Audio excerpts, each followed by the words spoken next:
All right, let's jump right in. We're tackling a pretty wild idea today, something really provocative from our source material. What if the future of spirituality isn't about, faith, but about cold, hard facts? What if science itself is actually becoming the new sacred?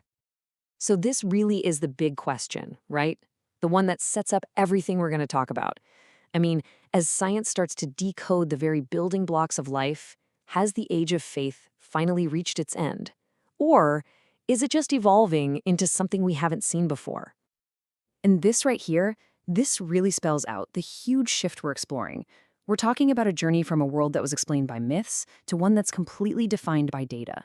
We're moving away from a culture of worship and into one of, well, comprehension. And as you'll see, we're shifting from just having faith to actually embracing the power of creation ourselves. All right, so let's get into it.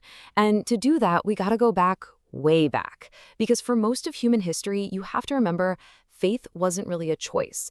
It was pretty much the only tool people had to make sense of the universe. I mean, just think about it for a second. In a world without any science, without meteorology or genetics, faith was the thing that gave you answers. Lightning? Oh, that wasn't some electrical discharge. That was a god, and he was angry. Your crops failed? Well, that wasn't because of bad soil. It was a divine punishment. See, spirituality was basically humanity's first shot at explaining the unexplainable.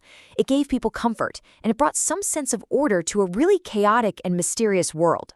But, and this is a really crucial point from our source, there was a catch. While all these belief systems gave people a moral compass, they also had to protect themselves, right? So belief itself became sacred. And what happens when something becomes sacred? Questioning it, doubting it, even just trying to find knowledge that might contradict it, that stuff became forbidden. Sometimes it was even punished. Okay, so let's fast forward to today. How does this all play out in the modern world? Especially now that science is challenging not just big, organized religions, but also those more personal, I'm not religious, I'm spiritual kinds of beliefs. And this is where the source material gets pretty sharp. A lot of people today, they've rejected organized religion, but they'll still say they're spiritual. Maybe they meditate on cosmic vibrations or talk about universal energy. But the argument here is that all you're really doing is swapping out the priest for a guru. It's still a temple. It's just one you built inside your own head. And it's often still based on faith, not evidence. And this quote, man, this just cuts right to the heart of that critique. A feeling doesn't matter how profound or peaceful it is, it's just not the same thing as a fact. The whole point is that real, true understanding, that takes more than just a personal experience. It needs to be verified. And now, science can actually weigh in on this. We've got neuroscience that can literally trace those feelings, that sense of divine connection or transcendence, right back to specific circuits firing in your brain. So yeah, the experience is absolutely real, but its cause, it's biological, it's natural, it's not necessarily supernatural. So, if faith and feelings aren't the answer, then what is? Well, this brings us to a really fascinating part of the argument. Turns out there's a historical precedent for a kind of spirituality that isn't based on belief at all, but on understanding. Now, the source material points out this really interesting contrast. You have a lot of traditions that were all about converting people, about persuasion. But Judaism, at least as it's presented here, was different. It uniquely prioritized comprehension, intellectual study. Its strength wasn't about going out and conquering, it was about sitting down and contemplating. And right at the heart of this tradition, you find Kabbalah. It's this mystical school of thought that basically flips the whole spiritual goal on its head. The point isn't just to believe in God, it's to understand the machinery of creation itself. The very act of learning, of figuring things out, is seen as this incredibly sacred divine pursuit. So, in this way of thinking, the whole spiritual ladder gets flipped upside down. Blind belief, faith without any proof, that's actually the lowest rung. The highest rung, the ultimate goal, is true understanding. Because to really know creation, well, that's how you unite with it. And this is where it all comes together. This is the moment where the pure pursuit of knowledge through science starts to look like a brand new, incredibly powerful form of the sacred. Just think about that genuine feeling of awe you get, not from some ancient myth, but from looking through a microscope. You see the perfect, intricate mathematical symmetry of a single snowflake. It's a real, tangible wonder.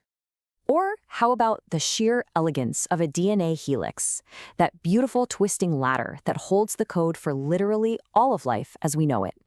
Or you look through a telescope and you witness the birth of a star in some far-off nebula, a process of cosmic creation that we can actually watch and understand.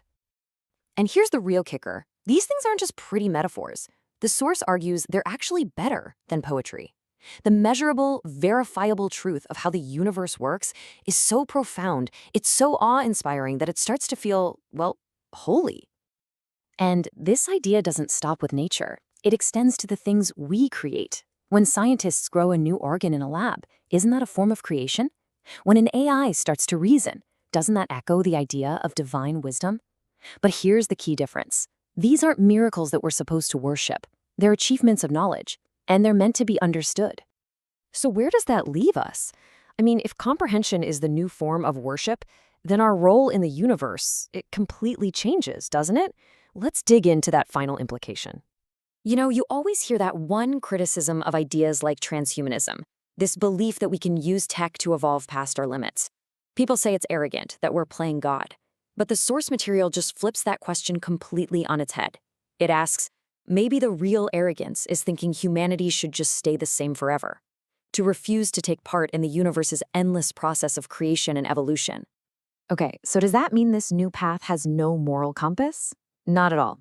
The source brings up this incredible Kabbalistic principle called tikkun olam. It literally means repairing the world. It's an ethical framework that sees humanity as a partner in perfecting creation. It gives us a moral guide for all this new power we're developing. So, when you look at it through that lens, using science to heal diseases, to make ourselves smarter, to reduce suffering across the board, that isn't just progress. That is the modern way of repairing the world. You could even say it becomes the most sacred work we can possibly do. And that leaves us with this one last, really powerful thought to chew on. The ultimate goal here, the final destination, it's not just to be a passive student of the universe anymore. It's to evolve, to go from being just an observer to an active, conscious participant in creation. A future where maybe, just maybe, knowledge and divinity aren't two separate things at all.